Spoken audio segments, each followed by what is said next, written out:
Morning student. आज हम लोग क्लास 12 चैप्टर नंबर 6 का लेक्चर नंबर 9 है कि 10 है देख लीजिएगा।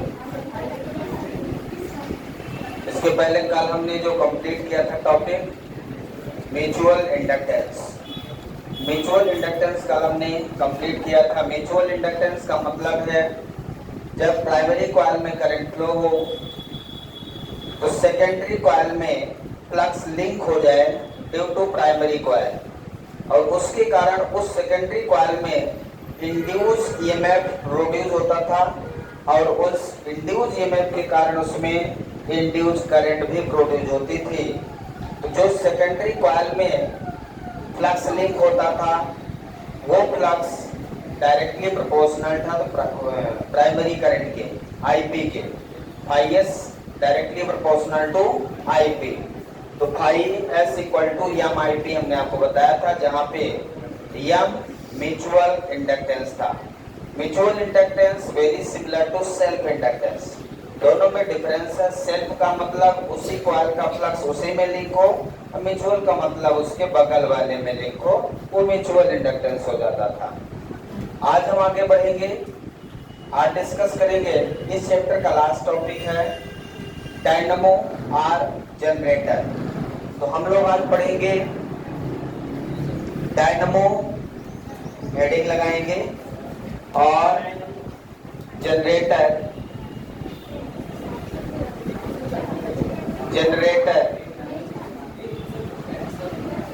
एसी जनरेटर हम लोग पढ़ेंगे। डायनमो या जनरेटर एसी भी होता है, डीसी भी होता है। हम लोग एसी जनरेटर पढ़ेंगे।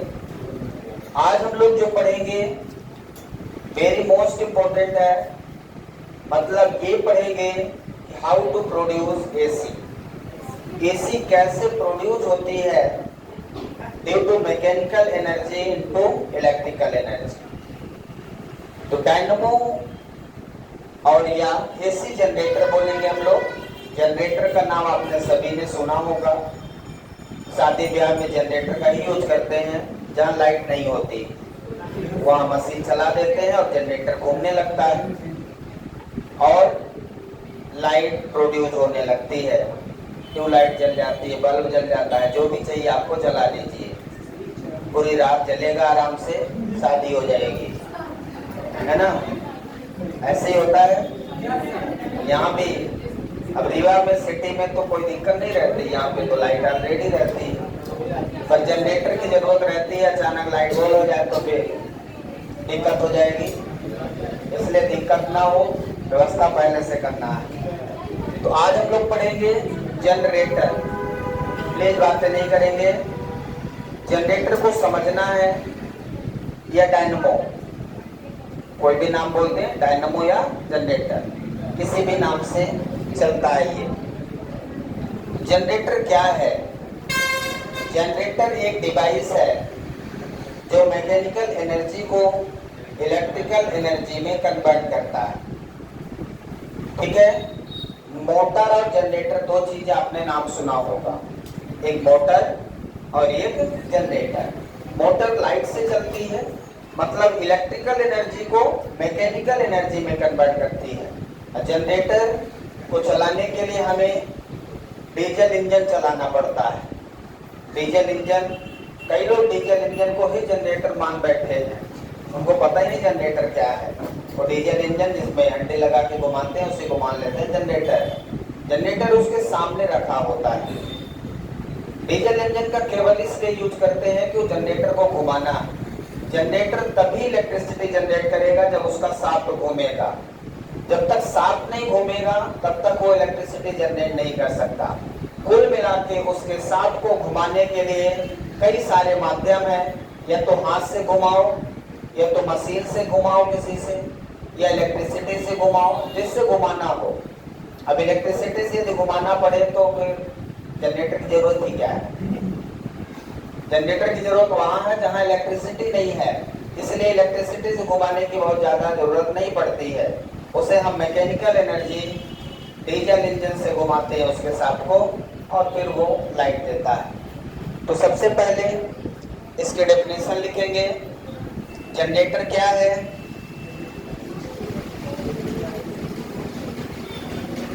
Generator is a device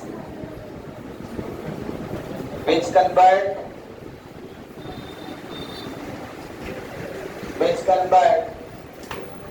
mechanical energy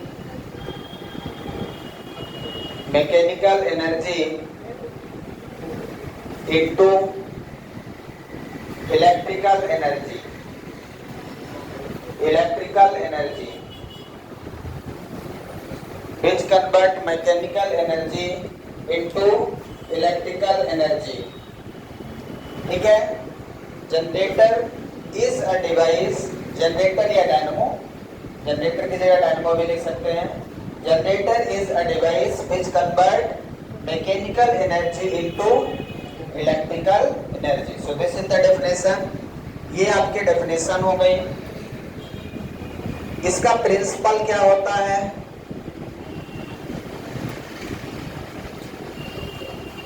It works on the principle of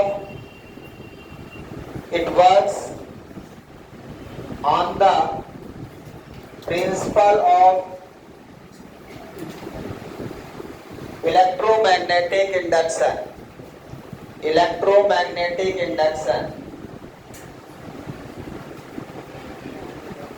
याद रखेंगे नाम. Works on the principle of electromagnetic induction. हम लोग जो चैप्टर पढ़ रहे हैं, इस चैप्टर का क्या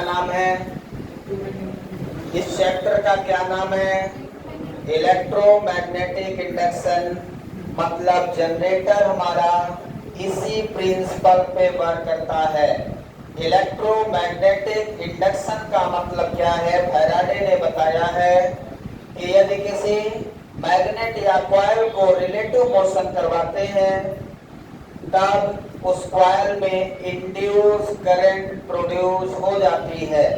इलेक्ट्रोमैग्नेटिक इंडक्शन का मतलब यहाँ पे ये रहेगा कि हम मैग्नेट या कॉइल में से किसी को घुमाएंगे, मैग्नेटिक फ्लक्स कट होगा, उस मैग्नेटिक फ्लक्स के कारण rate of change of magnetic flux होगा कॉइल में, और उसी के कारण उस कॉइल में इंड्यूस ईएमएफ प्रोड्यूस होगा, और उसमें जो इंड्यूस ईएमएफ होगा उसी के कारण उसमें इंड्यूस करंट प्रोड्यूस होगी.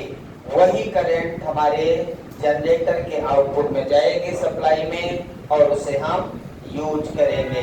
ठीक है, तो इस तरह से प्रिंसिपल क्या है इसका? Electromagnetic induction. तो याद रखेंगे, ऑब्जेक्टिव में पूछ लेता है कि what is the principle of generator या डायनामो.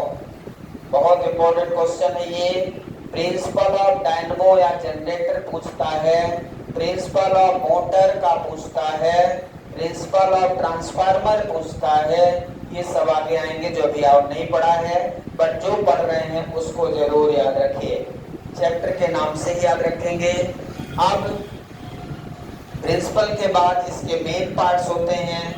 मेन पार्ट्स कौन कौन से होते हैं, इसकी वर्किंग क्या होगी, इसका लेवल डायग्राम क्या होगा, और इसका आज जो ईएमएफ प्रोड्यूस होगा, जो पोटेंशियल होगा, जो करंट होगी, इंड्यूस करंट, वो सब कुछ आज हम फाइंड करेंगे. एसी वोल्टेज और एसी करंट की शुरुआत आज हो जाएगी. आज शुरुआत करने से फिर कल हम चैप्टर पढ़ने लगेंगे. तो एसी की शुरुआत किस प्रकार से होगी, अल्टरनेटिंग करंट कहां से आएगा, अल्टरनेटिंग वोल्टेज कहां से आएगा, उसकी शुरुआत हो चुकी है.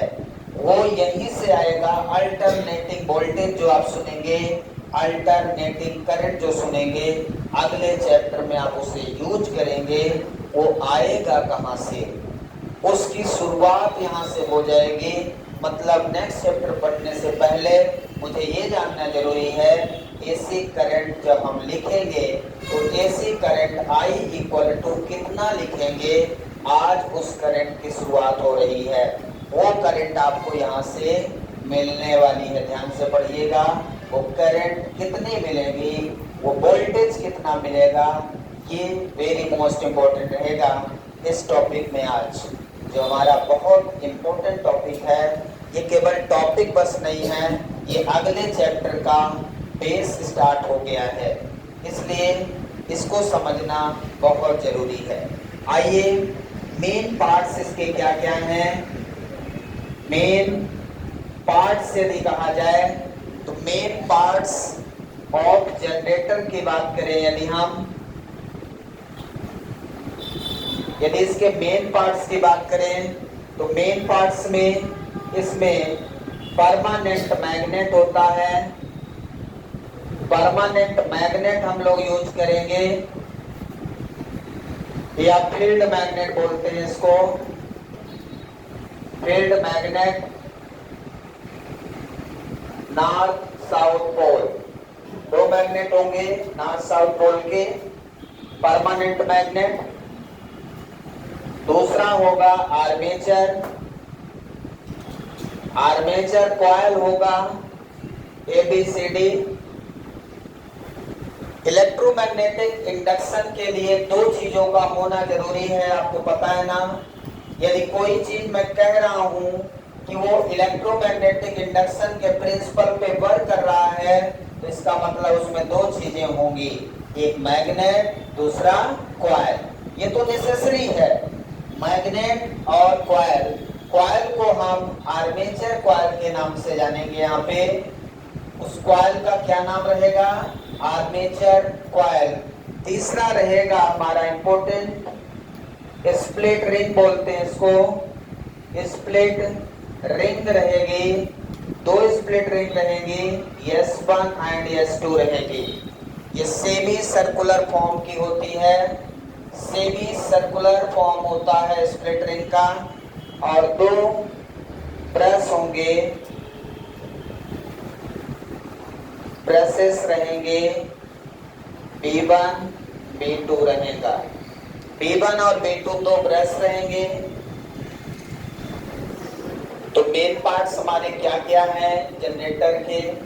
ये मेन पार्ट जो हमारे हैं एसी जनरेटर और मोटर में सेम रहते हैं, केवल एक चेंज आएगा। यदि मोटर आ जाए डिफाइन करने के लिए तो motor is a device which converts electrical energy into mechanical energy. Just reverse definition कर देंगे मोटर के लिए। आपके घर में समर्सिबल लगा होता है, उसको लाइट से चलाते हैं। किससे चलाते हैं, लाइट से चलाते हैं तो पानी मिलता है। इसका मतलब वो इलेक्ट्रिकल को मैकेनिकल में कन्वर्ट करता है और जनरेटर मैकेनिकल को इलेक्ट्रिकल में कन्वर्ट करता है। जस्ट अपोजिट है। यदि इसका प्रिंसिपल इलेक्ट्रोमैग्नेटिक इंडक्शन है तो उसका जो प्रिंसिपल है magnetic effect of electric current है। मोटर का principle magnetic effect of electric current रहेगा, क्योंकि मैग्नेटिक इफेक्ट से इलेक्ट्रिक करंट प्रोड्यूस होती है। यहाँ मेन पार्ट जो है वो मोटर और जनरेटर में सेम रहेंगे। मेन पार्ट्स इसका है परमानेंट मैग्नेट या field magnet NS, armature coil ABCD, split ring S1 S2 और ब्रशेस रहेंगे B1 B2 रहेगा। ब्रश जो बनता है ये कार्बन का बना होता है। ये ब्रश जो होता है, जैसे आप लोग ब्रश करते हैं ना तो दांत में नहीं फिक्स रहता, फिक्स कर देते हैं एक दांत में, बस उसको रगड़ते हैं। तो इसी तरह ब्रश यहाँ पे भी रहेगा। ब्रश केवल टच रहेगा, फिक्स नहीं रहेगा। टच होने मात्र से अपना काम वो कर लेता है, ठीक है। तो ब्रश जैसा नाम है इसका उसी तरह ऐसा काम रहेगा। ये जो कम्यूटेटर रहेगा, जो रोटेटर रहेगा, स्प्लिट रिंग रहेगी, वो घूमेगी और ब्रश उसमें ऐसे छुआ रहेगा। मान लो ये रोटेशनल पार्ट है तो ये ब्रश है, ये ऐसे घूमता रहेगा इसमें टच होते हुए। ये तो ब्रश क्या होगा, केवल इसमें टच रहेगा, ठीक है ना। तो ये चीज ध्यान रखें। अब इसका हम डायग्राम बनाने जा रहे हैं, डायग्राम को ध्यान से देखेंगे।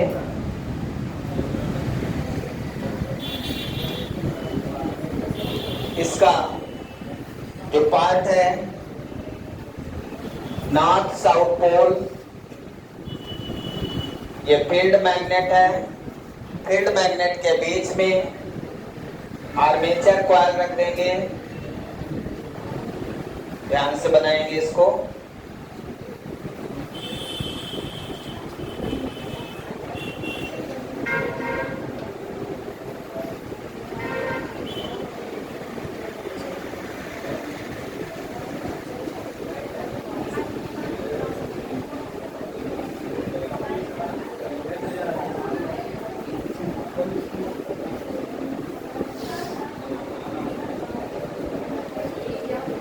यहाँ से 7 रहेगा,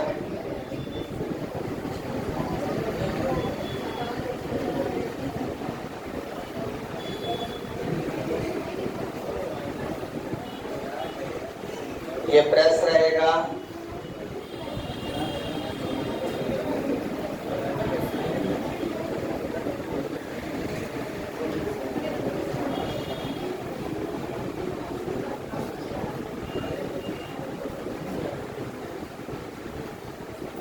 इससे आउटपुट लेंगे,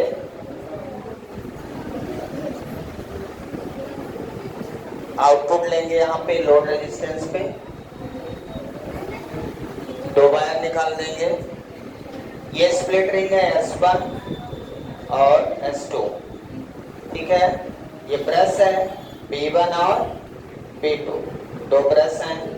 ब्रश बिल्कुल टच रहेगा, स्प्लिट रिंग सर्कुलर फॉर्म की रहेगी, उसी के अंदर सॉफ्ट लगा रहेगा, सॉफ्ट घूमेगा उसी के ऊपर से ऐसे, ठीक है ना। ये आर्मेचर कॉइल है A, B, C और D, ये आपका शाफ्ट है।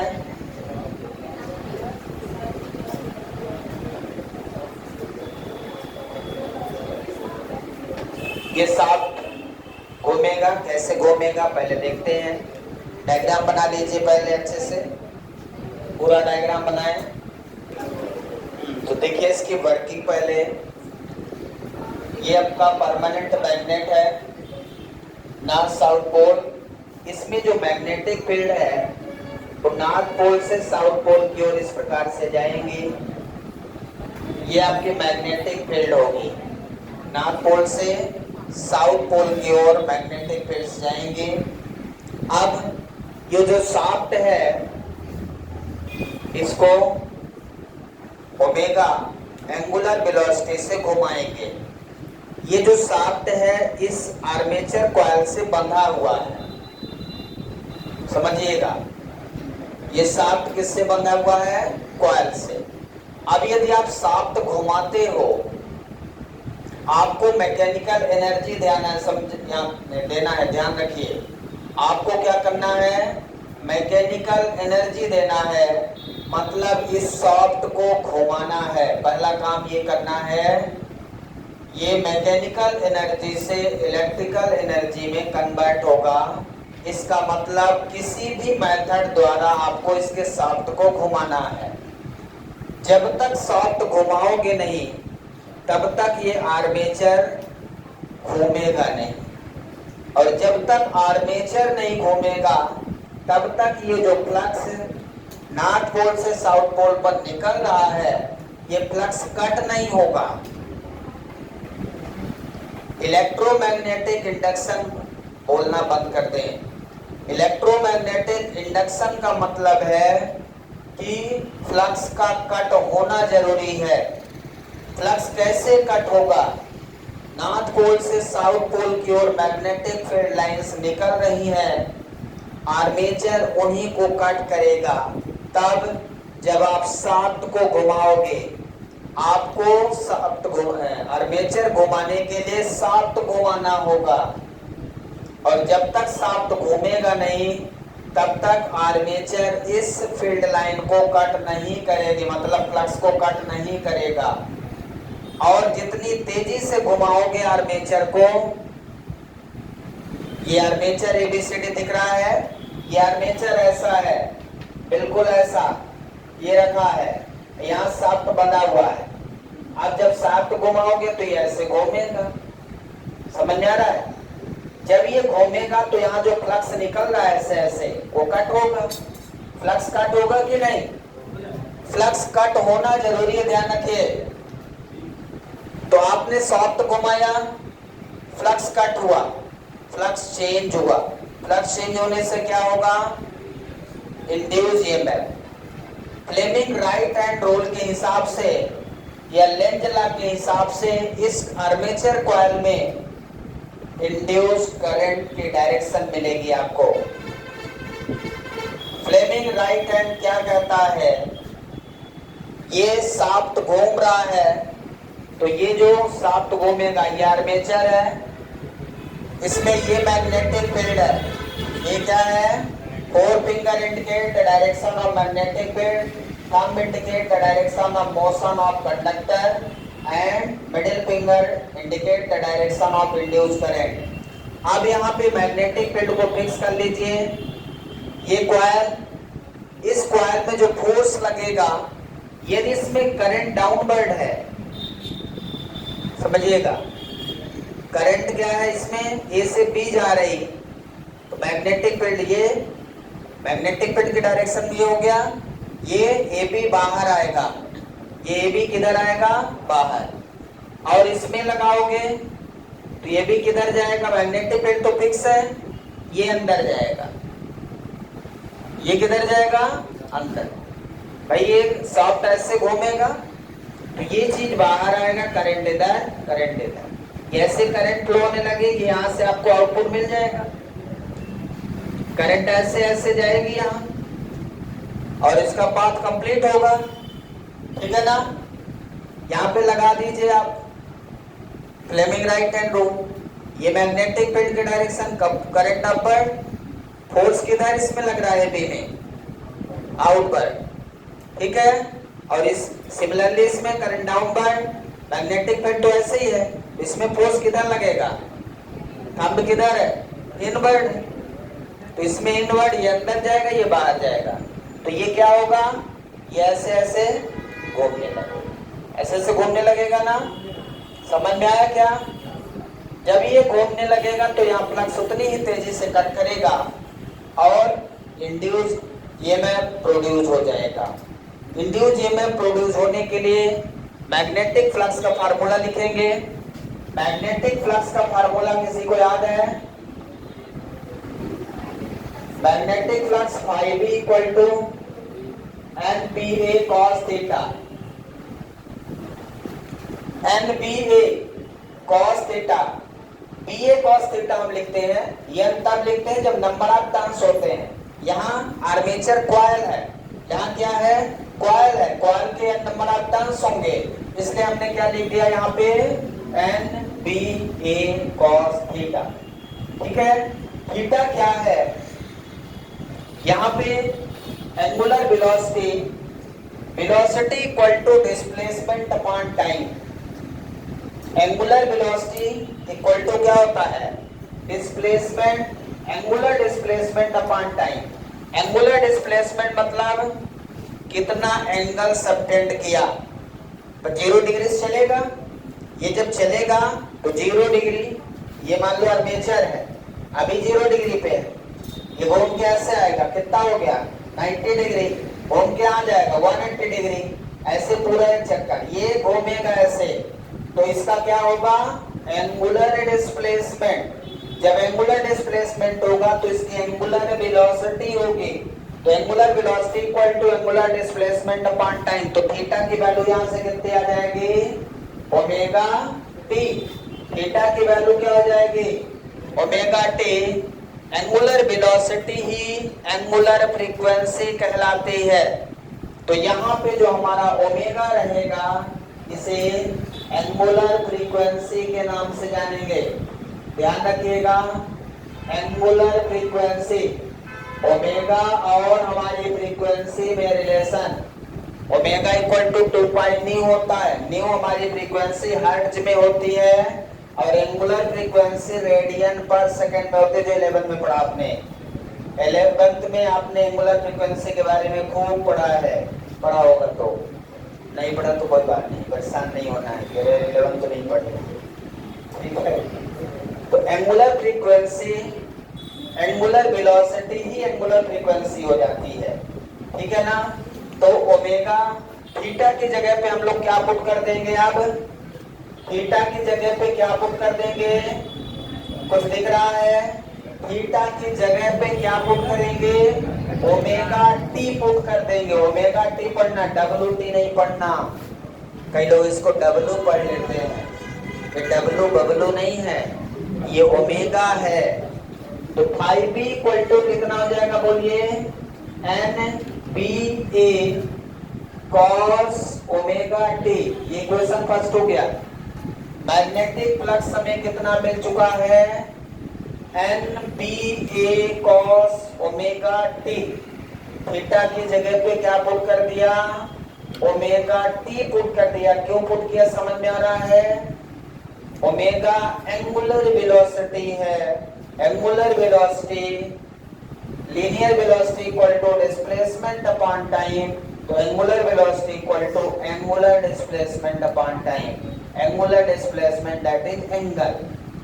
ठीक है, तो बहुत सिंपल है। अब हमें यदि फ्लक्स मिल जाए तो फैराडे के हिसाब से चलेंगे। अब फैराडे ने क्या कहा, by using second law of Faraday, second law of electromagnetic induction क्या है, by using second law, second law of electromagnetic induction, electromagnetic induction का सेकेंड लॉ क्या कहता है, बोलिए, E equal to minus T phi B by D T. पढ़ा है क्या, पढ़ा है, E equal to minus D phi B by D T. अब आपको फ्लक्स मिल चुका है क्या, फ्लक्स मिला है क्या, फ्लक्स की वैल्यू पुट कर दें, E equal to minus D by D T of phi B कितना मिला, N P A cos omega T. Phi B की वैल्यू कितनी है भाई, इक्वेशन फर्स्ट में देख लें, फाइव बी इक्वल टू कितना है, N P A cos omega T. अब इस इक्वेशन में डिफरेंशिएशन किसके रिस्पेक्ट में होगा, टाइम के रिस्पेक्ट में डिफरेंशिएशन होने जा रहा है। टाइम के अलावा जितनी चीजें हैं वो क्या है, कांस्टेंट है। कांस्टेंट को बाहर ले लें, कांस्टेंट क्या क्या दिख रहा है आपको, माइनस एन बी ए, इतनी चीजें कांस्टेंट है। बचा क्या, D by D T of cos omega T. किसी को कॉस का डिफरेंशिएशन याद है, हाँ, माइनस साइन, यहाँ ओमेगा कहाँ जाएगा, साइन कॉस ए टी का differentiation minus A cos A T. याद है formula, D by D T of cos A T, तो minus A cos A T. जो कांस्टेंट होता है वो बाहर आ जाता है डिफरेंशिएशन, यदि पढ़ा हो तो। नहीं पढ़ा तो परेशान नहीं होना, ये यार नहीं पढ़ा, कोई बात नहीं, चलता है, जब ये जागो तभी सवेरा, जब मन करेगा तब पढ़ लेना, अभी कोई जरूरी नहीं है। Equal to minus N B A. ध्यान से देखिए, कॉस ओमेगा टी का डिफरेंशिएशन लिखने जा रहे हैं, क्या लिख देंगे, माइनस, अभी नहीं लिखा मैंने, अब लिखने जा रहे हैं, कॉस ओमेगा टी का डिफरेंशिएशन क्या लिख दो, minus omega sine omega T. क्या लिखूंगा बोलो, कॉस ओमेगा टी का differentiation minus omega sine omega T. सही लिख दिया, इसमें माइनस माइनस क्या लिख दूंगा, plus N B A omega sine omega T. इस इक्वेशन को लिखूंगा E equal to E naught sine omega T. So this is the very most important formula where E naught equal to NPA omega। E naught कहलाता है peak EMF, peak EMF, peak EMF है। ये गलती से लिख दिया था, cos का साइन लिखना था, हम भी पहले ऐसा काम कर रहे हैं।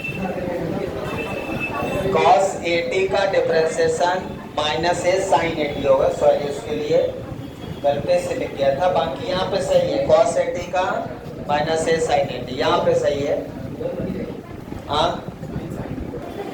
तो अभी तक आपको जो मिला है इंड्यूस ईएमएफ मिला है एसी सर्किट में, इसमें फ्लो होने वाली जो करंट है, पहले इंड्यूस ईएमएफ मिल गया।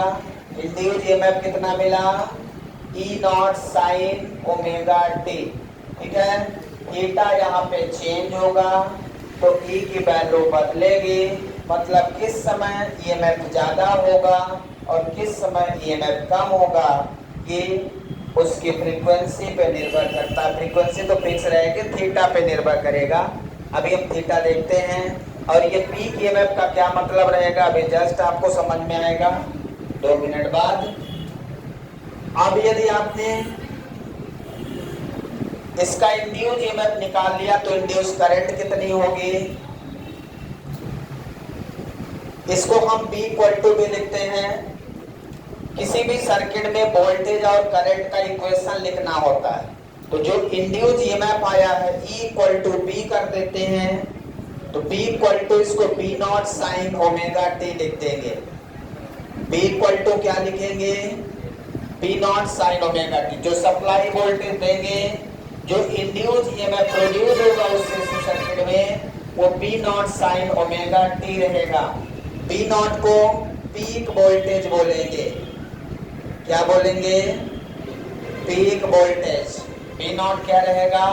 Peak voltage. अब इसका इंड्यूस करंट क्या लिखेंगे बोलिए?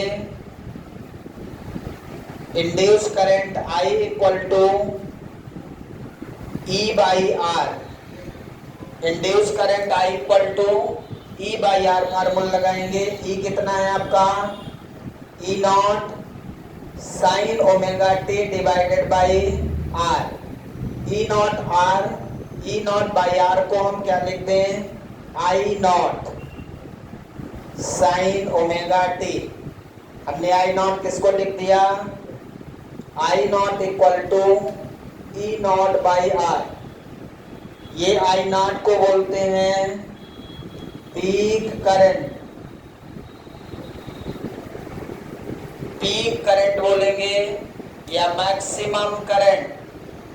ठीक है, ये आपकी इंड्यूस करंट का इक्वेशन क्या मिल गया है? I equal to I naught sine omega T. पूरे एसी में हम लोग दो चीजों को बहुत ध्यान से पढ़ेंगे। B equal to B naught sine omega T का यूज और I equal to I naught sine omega T का यूज बहुत ज्यादा करेंगे। मतलब जब भी वोल्टेज के रूप में मैं आपसे पूछूंगा तो आपको B equal to B naught sine omega T बताना है और I equal to I naught sine omega T याद रखना है। क्लियर है?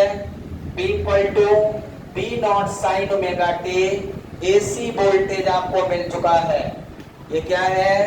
एसी वोल्टेज और ये है एसी करंट। एसी वोल्टेज मिल चुका है। क्या मिला आपको? इसको क्या बोलेंगे? AC voltage. एसी वोल्टेज का फार्मूला क्या है? B equal to B naught sine omega T. जहां साइन ओमेगा टी रहेगा हमेशा ऐसे रहेगा। क्लियर है? और ये वाला जो इक्वेशन मिला है, ये क्या मिल गया है? एसी करंट, अल्टरनेटिंग करंट मिल चुका है आपको। एसी अगला चैप्टर जब पढ़ेंगे तब इसको याद करेंगे। ठीक है, तो यहां से I equal to I naught sine omega T, B equal to B naught sine omega T. अब इसका डायग्राम बनाने जा रहे हैं, एसी डायग्राम इनपुट आउटपुट का। तो जो आउटपुट डायग्राम आपको मिलेगा, चाहे वोल्टेज का बना दें चाहे करंट का, ध्यान से देखिए।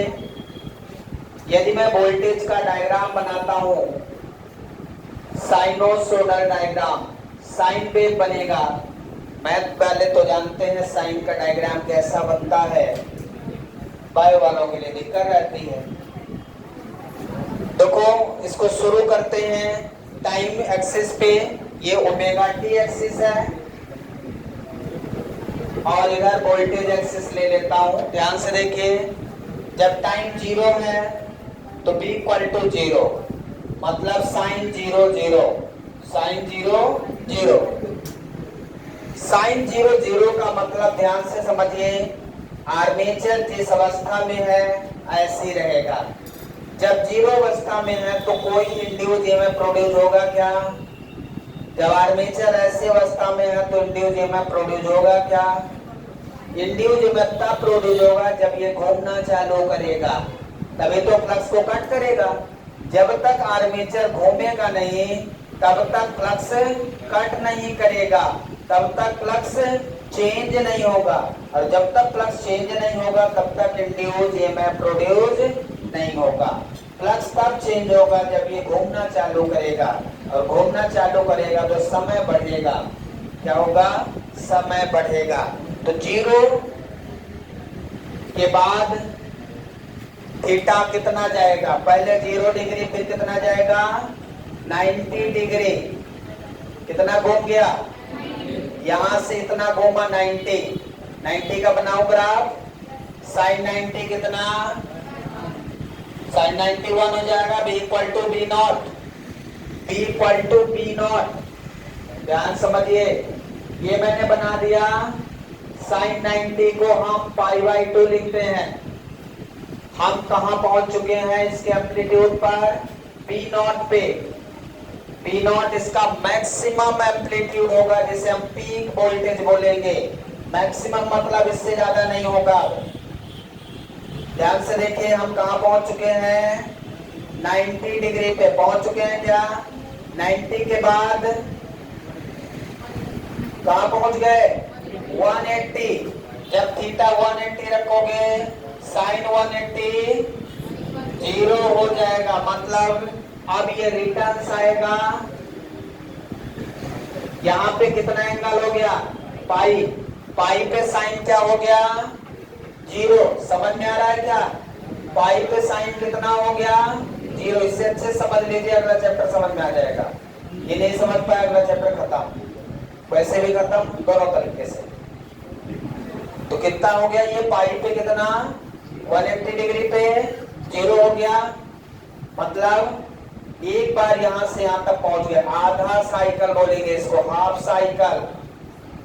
मतलब AB की जगह CD और CD की जगह AB आ चुका है। अब ये और आगे जाएगा। 180 के बाद 270। 180 के बाद कितना? 180 में 90 जोड़ दो, 270 आ जाएगा। 270 पे क्या होगा? साइन की वैल्यू -1 होती है। -1 रखोगे यहाँ पे -B नॉट मिल जाएगा। क्या मिल जाएगा भाई? -B not. मतलब यहाँ पे नेगेटिव B नॉट लिख दो। नेगेटिव में भी मैक्सिमम जाएगा, ध्यान रखिए। जितना पॉजिटिव में जाएगा उतना ही नेगेटिव में। 270 के बाद फिर से घुमा दिया पूरा 360 डिग्री। एक चक्कर पूरा लगाया। ध्यान से देखिए, यहां से ये आधा चक्कर, फिर से ये पूरा आधा, half and half, complete cycle. एक कंप्लीट साइकिल में फिर से ये 0 हो जाएगा। 360 पे फिर से जाके ये क्या हो जाएगा? 0। तो कितना एंगल हो गया? 2 पाई। यहाँ पे 3 π/2, 270 डिग्री।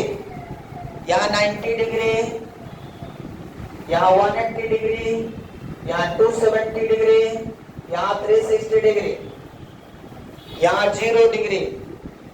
ये बन गया वोल्टेज या करंट का सेम डायग्राम बनेगा, क्योंकि इसमें भी सेम है। ये जो मैक्सिमम मिल रहा है आपको, इसी को बोलते हैं पीक वोल्टेज। और नेगेटिव में भी, पॉजिटिव और नेगेटिव दोनों में पीक वोल्टेज होगा। पीक वोल्टेज समझ गए क्या? वोल्टेज की वह मैक्सिमम वैल्यू जिस पर वोल्टेज आपको मैक्सिमम मिलेगा उसे हम पीक वोल्टेज बोलेंगे। V नॉट की वैल्यू मैक्सिमम होगी वहां पे। तो एक बार पॉजिटिव में और एक बार नेगेटिव में उसकी वैल्यू क्या होगी? मैक्सिमम होगी। क्लियर है? समझ में आ गया है? कोई डाउट है इसमें? इस तरह से आपने एसी जनरेटर की पूरी वर्किंग पढ़ ली है। मतलब किस प्रकार से इंड्यूस ईएमएफ और इंड्यूस करंट आपको मिल चुका है। इसको हम अगले चैप्टर में पढ़ेंगे। इसका वर्किंग याद रखिएगा। वर्किंग प्रिंसिपल किस पर बेस्ड है? इलेक्ट्रोमैग्नेटिक इंडक्शन के प्रिंसिपल पे बेस्ड है।